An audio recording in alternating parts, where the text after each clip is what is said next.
If you're a blogger, if you run a YouTube channel, if you sell products online, or you're an affiliate marketer, then you do not want to miss this video, because I'm going to share with you some of the most important mistakes that I see people make when setting up their online business from a legal perspective.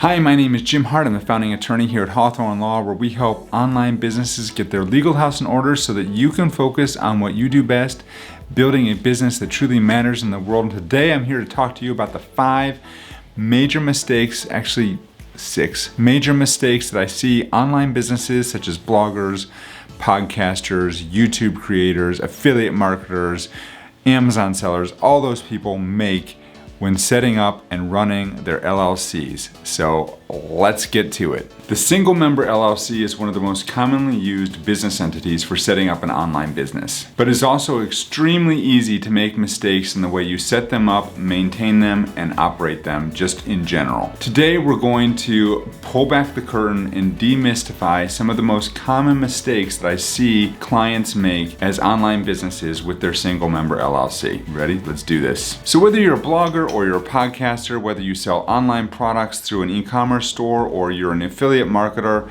forming a single member LLC can be one of the smartest things you can do for your online business. Well, that's all well and great, Jim, but what the heck is a single member LLC? That's a great question. I'm glad you asked. Let's get into that. LLC stands for Limited Liability Company. I realize that's somewhat of a mouthful. One of the main reasons that people start a single member LLC is because they want to protect themselves, they want to insulate themselves and their personal assets from the legal debts and responsibilities of the business. So basically you're setting up a separate company that is distinct and separate from you as a person. One of the other main benefits of an LLC that a lot of people don't know about, though, is that it also protects your company assets from your personal debts. But that's a topic for another video. Man, my hair really getting long. Okay. All right, so without getting too legalese on you, without getting too, I don't want to lecture at you, I'll put it that way. People told me I lecture a little bit. I'm not doing that here with you today. Without getting too much like that, what I want to share with you is basically the whole idea of an LLC is, let's say you've got your, wait a minute,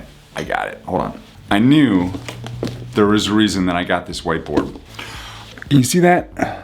So you've got your home, you've got your bank accounts, you've got your investments, you've got your car, you've got all these things. Now, you've got your LLC out here, right? Now what you're doing is you're putting a bubble around all this stuff. So if the LLC ever gets sued, then when somebody comes at you and is like, you know what, I want to get your house, they're not gonna be able to do it because you've got this protective force field around everything. Does that make sense?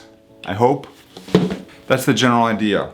And this right here, that's called the corporate veil. Got it? That's enough for your legal lesson for the day. Let's say you mess stuff up with your LLC right here. Let's say you mess that up. And let's say you don't form it correctly, or you make some of the mistakes we're gonna talk about in today's video. Then all of a sudden, this stuff goes away. And then they can come and, ooh, it's all the same. So they can get all this stuff, home, bank, accounts, investments, car, whatever else you got. That's a problem, and that's thumbs down. Cool? On with the video. And I should mention also that if you are a single member LLC, which is what we're kind of talking about today, this is even more important because a single member LLC is even more heavily scrutinized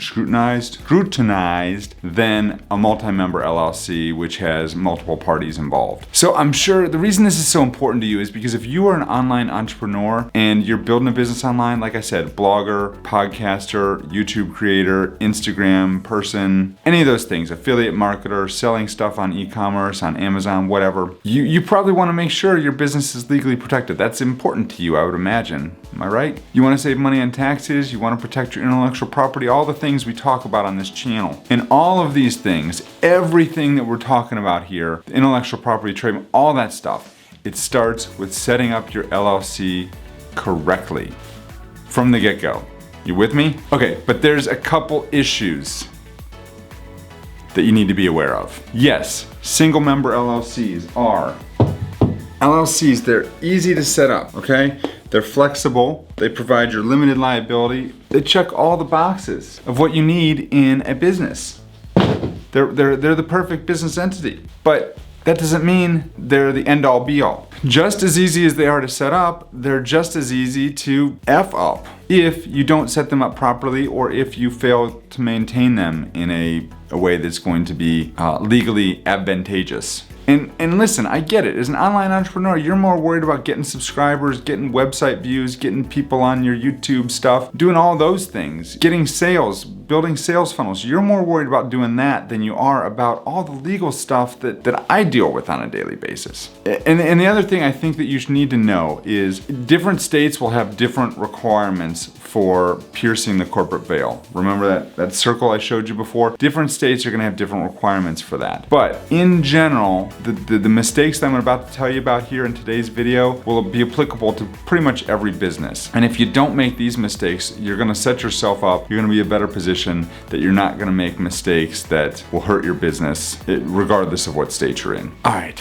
Let's get on to the mistakes. And the other thing I'll say about this is that there is a lot at stake if you mess up your LLC. You know, you might lose that good client that you've been trying to get for months and months because your LLC isn't set up properly, or maybe you don't have an LLC set up at all. You could lose some credibility when it comes to your clients if your LLC is not set up properly. They may wonder if you're a legitimate business enterprise that can actually help them or not. Or you could even miss out on or lose valuable intellectual property rights. We'll do more about that in another video if you mess up this LLC stuff, and trust me, I've seen this, it happens. So I realized that was a really long kind of intro set up to what we're really talking about in today's video, but I think it's important that you have that backdrop of understanding before we talk about the mistakes people make with their LLCs, because if we go right into the mistakes without all that backdrop, then you really miss the context of why this is so important and how this really works. Big picture. 5 major mistakes people make with their LLCs.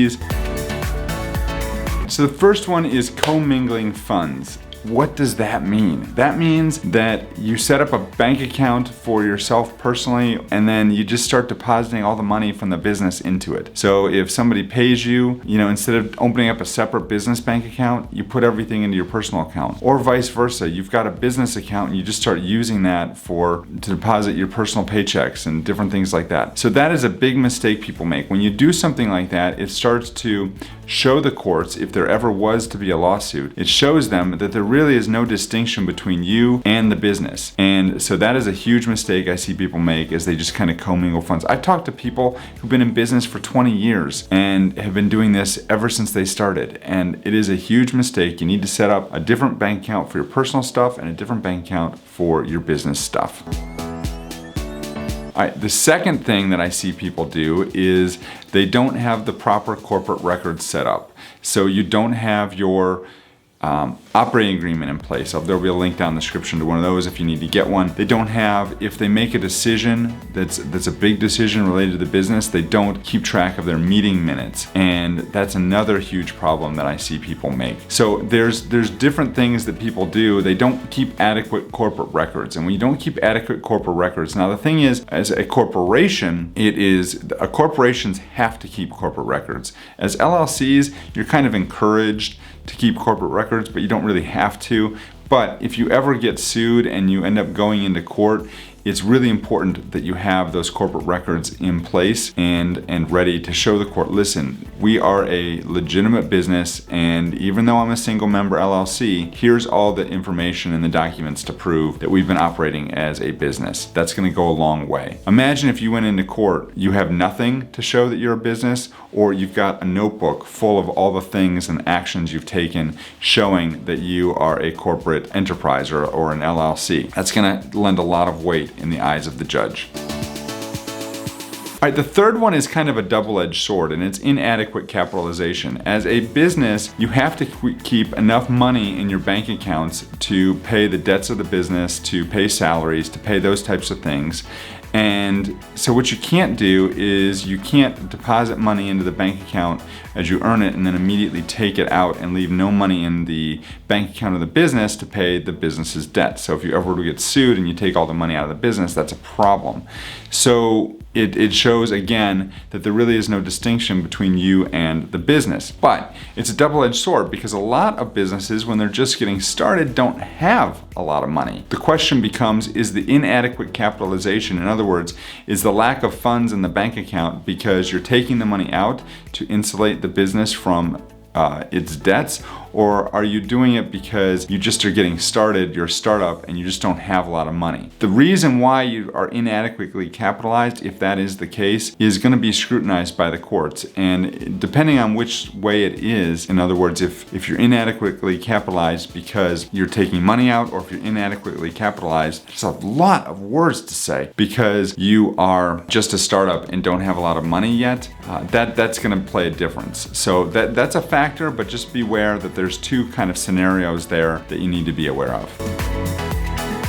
All right, the next problem I see is people spending money like it's their personal bank account. They use the business bank account like their personal bank account. So if money's coming in the personal bank account and you're using it to go buy groceries, you're using it for your rent payment, if you're using it to, that's really very similar to what we talked about, the first mistake I see people make, which is the commingling. It's very similar to that, but it's different in a little bit, because really what you're doing here is you're using your corporate bank account or your business bank account as kind of like your slush fund to use for whatever you want. That is a problem. So if you ever were to get sued and a court sees that you're just kind of using the business bank account to kind of pay yourself whatever, then, or pay for whatever expenses you want, that is going to be a problem, and you need to be careful about doing that. If you want to pay yourself money out of the business, that's fine. Write yourself a check out of the business, deposit it into your personal bank account, then pay the expenses. That's the way I always tell people to do it. That's the way you should be doing it.